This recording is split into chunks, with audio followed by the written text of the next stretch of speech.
YouTube, what's good, baby? If you're talking AKs in Escape from Tarkov, well, you've really only got two options. The 545 by 39 and the 762 by 39. The main difference between these two calibers is the 762 is going to bring you a little more damage, a little more penetration, whereas the 545 by 39 is going to bring you a little bit better recoil control. But if we start blabbing off about recoil control, I might as well just show you guys my budget build for the 545 AK. Let's get to it.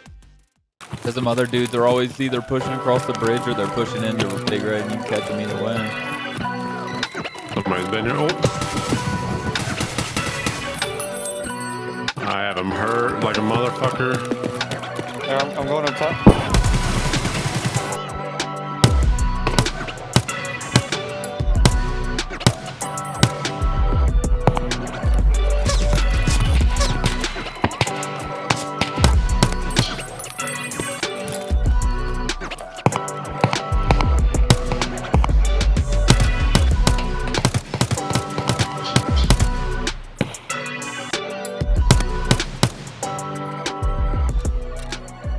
All right, so obviously you've got a couple different options. If you go here to the flea market, we can pull up our weapons.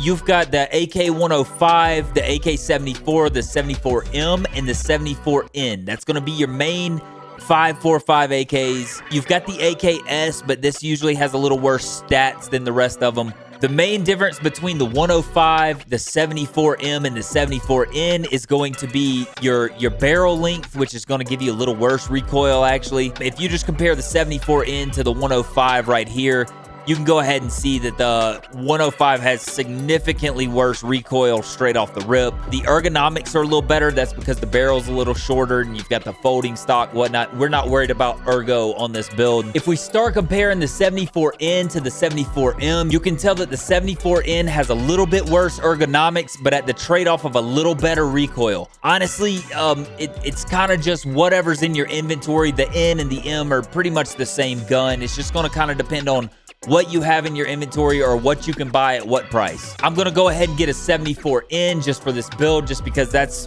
what I've got the build saved under. That's what I've got the preset saved under. As you guys can see right here in the weapon preset tab, we've got our base stats right here. We're looking at 44 ergo, 80 vertical recoil, 226 horizontal recoil. The first thing you really want to do is we need a way to mount a sight on this. The cheapest and easiest way to do this is with the Bastion dust cover. As you can see here, you can't install the SB2, 6P20, whatever. This front sight right here, you can't install it. Pull that off, and we'll add the Bastion in there. This is going to give us the ability to kind of add a sight. I like to add a hollow sight. The AKs are all right at long range, but honestly, I'm not going to trust a 545 AK at long range. It just doesn't have the damage in the pin. Close range where you can really nail like 4, 5, 6 shots into somebody, then maybe we're talking, but long range where you're popping 1 or 2 shots, 545 is just not your caliber. With that being said, though, we're going to go ahead and add a holographic sight. I like this one, just the EOTech, the XPS3-0. Next, we want to start looking into foregrips. I'm going to pull this grip off. And the one that I really like is the B30 plus B31S. I believe this requires Trader level 3, though. If you don't have that one, you could substitute in for something like the Trax 1 is a good one. Even the AK100 could be okay if you're going super budget and you're really low level. For this build, I'm going B30 plus B31S. Then we're going to pair this up with a foregrip. I like to use this RK0 right here. It's a cheap foregrip, and it adds, as you guys can see in the top right corner, this is adding +3 ergonomics, -3 vertical recoil, and -8 horizontal recoil. So we're going to go ahead and throw that in there. For your muzzle attachments, you've got a couple different options. Honestly, these top 3 right here are going to be your best options. The DTK, the PWS, and this is the JMac. The DTK, you can tell it's got -4 vert, -12 horizontal. The PWS is sitting at -8 and -24, but the JMac is sitting at -13, -36. The JMac is by far the best muzzle attachment you can put on an AK74N.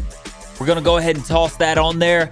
I like to change out my rear grip. I like to pull a little bit more ergo out of this. I like to just use the MOE AK. This is going to give us +6 ergo. It's going to help us break back into that 50 ergo range. So we're going to go ahead and select that. And then in order to pull us down into that 50 vert recoil and to pull us up into those 60s in ergo, we're going to change the rear stock. I like to use this. Which one is it? This OP4 AA47. As you guys can see, that's -8 vertical recoil, -24 horizontal recoil, and it gives you an additional 14 ergo. We're going to go ahead and toss that on. Now you can tell we're breaking pretty close to that 70 ergo range. We're already sitting at that 50 vert recoil, that 143 horizontal recoil.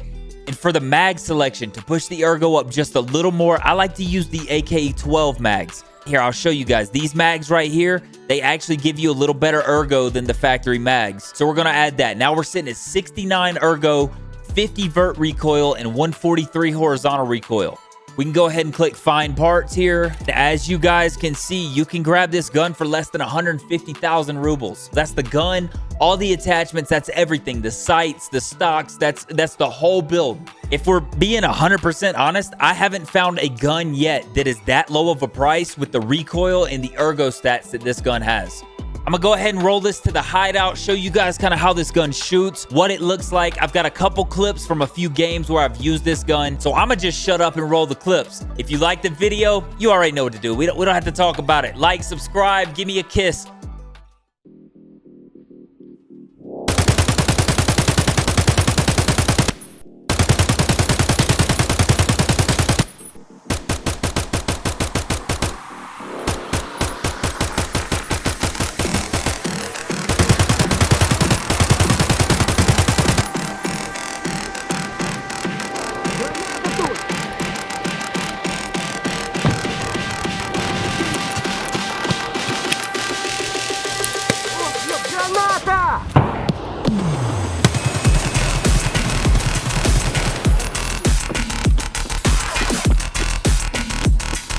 Might be over here.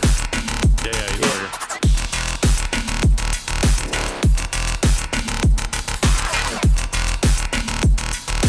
He's fucking like right here. Dead?